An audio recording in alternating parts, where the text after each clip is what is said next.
clearly didn't know they were there, and the piper, in all likelihood, believed that they were outside of airspace that would present them any danger. In fact, they weren't, and the collision occurred. All pilots learn the first rule of aircraft separation. It's called see and avoid, a method as crude as it sounds. In tests, it works barely half the time. Investigator and ex-pilot John Cox knows why. It is very difficult to see a small aircraft, particularly when they pose a threat to you, as they're oftentimes virtually head-on, so that they don't present a large profile, so it's very hard to see them. Two planes are flying over Arizona on a deliberate collision course. Closing with the other aircraft right now. He's about 17 miles ahead of us, and we're closing at about 400 knots, which is about 450 miles an hour. That means they're traveling at a combined speed of 900 miles an hour. They'll meet in seconds. Only now does the co-pilot spot the other aircraft. They've seen and have split seconds to avoid. He's off to the left there. If the pilots hadn't been looking for the other plane, they'd probably have collided. Human eye isn't very good at picking out little specks on the horizon. And if you're actually going to run into another aircraft, that little speck is not moving around at all. So it's extremely difficult to see, even on a clear day. The Massachusetts Institute of Technology has studied the effectiveness of see and avoid. The engineer in charge of the investigation is John Andrews. In the case of the Cerritos accident, the aircraft were closing at almost 300 knots. And what that means is that in order to see the aircraft in time to avoid, you would have to see it at about a distance of 1 mile. That's 13 seconds approximately before the collision.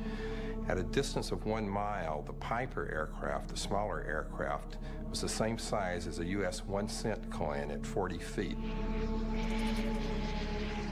The drawbacks of see and avoid became clear in the 1950s as planes flew faster. In 1956, a mid-air collision over the Grand Canyon kills 128. At the time, it was the world's deadliest air crash.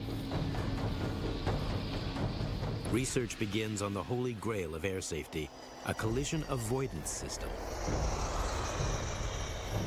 But work stops after 6 months. The technology just doesn't exist. By the late 1970s, however, avionics had moved on. Aircraft now carry a device called a transponder to avoid mid-air collisions. Using transponder beacons, air traffic control can track a plane's location, altitude, and call sign via ground receivers. But the advance is not foolproof. Pilots must rely on air traffic controllers for a warning. 1978. On approach to San Diego, a 727 collides with a single-engine Cessna. 137 die. Spurred by the tragedy, John Andrews' team at MIT worked to develop a traffic collision avoidance system, or TCAS. The goal, to develop a cockpit warning system which will alert pilots to nearby planes. Hundreds and hundreds of hours of testing had to be done to bring the system to the point where we could actually say if this were installed, it would work. Andrews tests his prototype by rerunning the fatal flight at San Diego.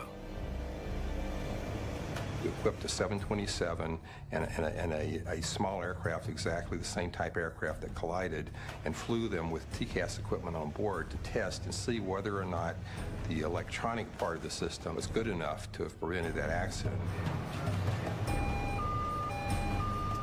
Our conclusion was that it was, that we could do it with existing transponders. TCAS signals all aircraft transponders within a range of 40 miles. Transponders on nearby planes respond with speed, altitude, and call sign. If planes are heading on a collision path, TCAS warns one to ascend and the other to descend.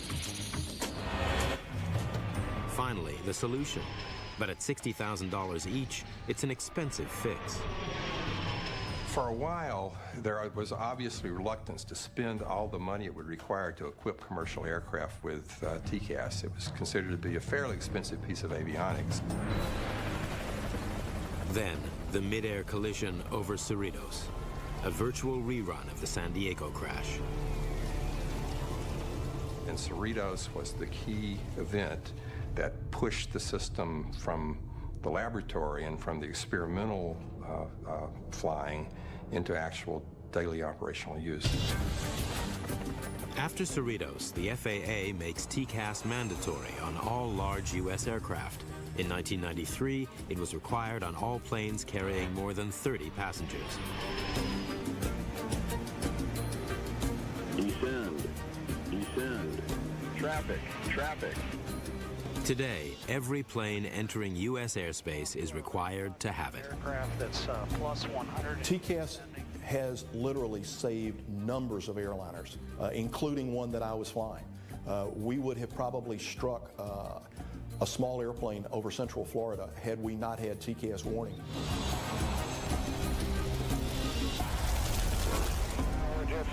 June 1st, 1999. American Airlines 1420 from Dallas-Fort Worth makes its final approach into Little Rock. As they head toward runway 4R, they fly into a tempest. It was a very stormy night, and the airplane was late, very late. They landed on a rain-flooded runway in very high wind conditions. Had to land on the high side of the speed threshold because of all the events going on around him. And went off the side back to the center. And he went off the end going quite fast. 146 lives hang in the balance. Little Rock, Arkansas. A plane crashes in a severe thunderstorm. We just kept on going and we slid off. And all I remember is the stewardess screaming, "Brace." We started to turn the plane just started sliding. I just held on and prayed that, that I would see my parents. Most of the 146 on board survive. The pilot and 10 passengers die. The survivors have a lucky escape. The aircraft stopped just short of the Arkansas River. Investigators pieced together the final moments. The plane left the runway at high speed, smashed into a lighting gantry, broke into 3 sections, and burst into flames. They conclude that the pilot shouldn't have landed during a level 6 thunderstorm, the most severe. The crash is classified as a runway overrun. Most of them never make the paper. Most of them are non-events other than the airplane went off and gets stuck in the mud. You see more serious ones also every year. Runway overruns happen alarmingly often. In the U.S. alone, one occurs about every 10 days. They happen on both takeoffs and landings and cause 1/4 of all aviation deaths. Southwest Airlines Flight 1455 skids off the runway in Burbank, California, stopping just short of a gas station. Federal authorities agree there ought to be something more than 82 feet between a speeding 737 and a crowded neighborhood. The FAA recommends that runways add a 1,000-foot safety runoff. But most U.S. airports were built before the jet age for prop planes that need less room to take off and land. Many older airports lack room to expand. Among them, one of America's oldest airports, Little Rock. The safety area for runway 4R was just 450 feet, less than half the room recommended by the FAA. New York's JFK International Airport is even more cramped, hemmed in on 3 sides by water. On February 28, 1984, a DC-10 overshoots runway 4 left and ditches in Jamaica Bay. Miraculously, all 177 passengers and crew survive. The manager of aeronautical operations at JFK is Pam Phillips. The question was raised. We had this overrun. What can we do? What can we do to further the research associated with looking at something new, looking at something fresh, looking at something different? What's needed is a way to stop planes quickly and safely when they overshoot. For an answer, the FAA turned to the guys who can stop planes fast. Arresting systems can stop military jets traveling at speeds up to 170 miles per hour in just 600 feet. But planes like these are built to absorb the intense shock. If a commercial aircraft is abruptly stopped, most of its kinetic energy rebounds on impact, damaging both plane and occupants.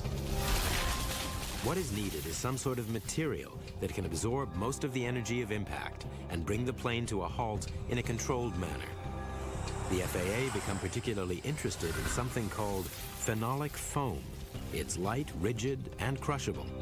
Not the fluffy pink stuff that you think of when you think of household insulation, but it's a firm foam. If you've ever seen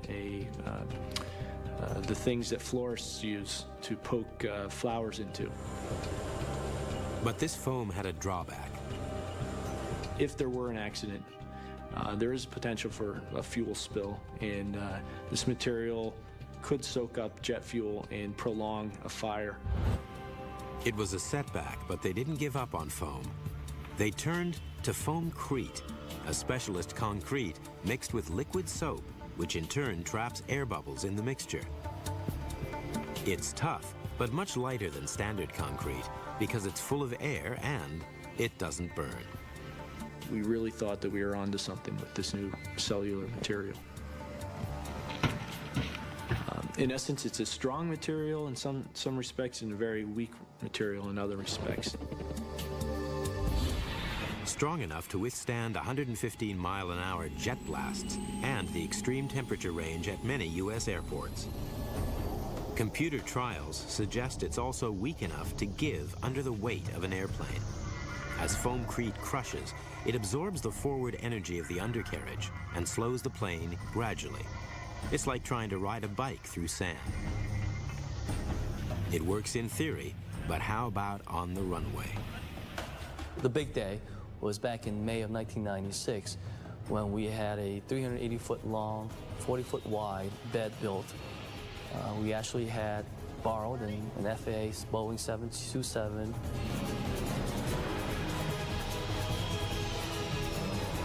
The jet is traveling at 50 miles an hour. We actually had a couple of our employees on the plane. The 727 hits the Foamcrete at high speed. The landing gear absorbs the shock. And 10 tons glide to a halt. And what's amazing about it was that the aircraft stopped within 16 feet of what our computer model had predicted. Everybody was just ecstatic about it, and having it stop like it was supposed to, that's all you could ask for. They dub it Engineered Material Arresting System, EMAS. In months, the first EMAS bed is laid at the end of JFK's runway 4 right. But will it work in a real emergency? To stop runway overruns, JFK installs a bed of Foamcrete. The bed goes unused for almost 3 years. Then, on May 8th, 1999, Pam Phillips gets a call. It was Mother's Day of 1999. It was a day much like this. It was rainy, it was gray, and I will never forget getting the phone call. A Saab commuter jet landed long and ran straight into the EMAS bed. Came out here to JFK, and was everybody okay? No injuries and no damage to the aircraft. Everything that we expected through all of the testing and research validated itself with that arrestment. 4 years later, the EMAS bed stops an MD-11 cargo plane. And in 2005, EMAS passes its biggest test so far, pulling up a 300-ton 747 racing at 80 miles per hour. To date, Foamcrete has been installed at 30 airports across the country, including runway 4 right at Little Rock. Quite frankly, I think that EMAS probably is the most revolutionary safety device that's been put into civilian aviation certainly in my 20-plus year career. Absolutely.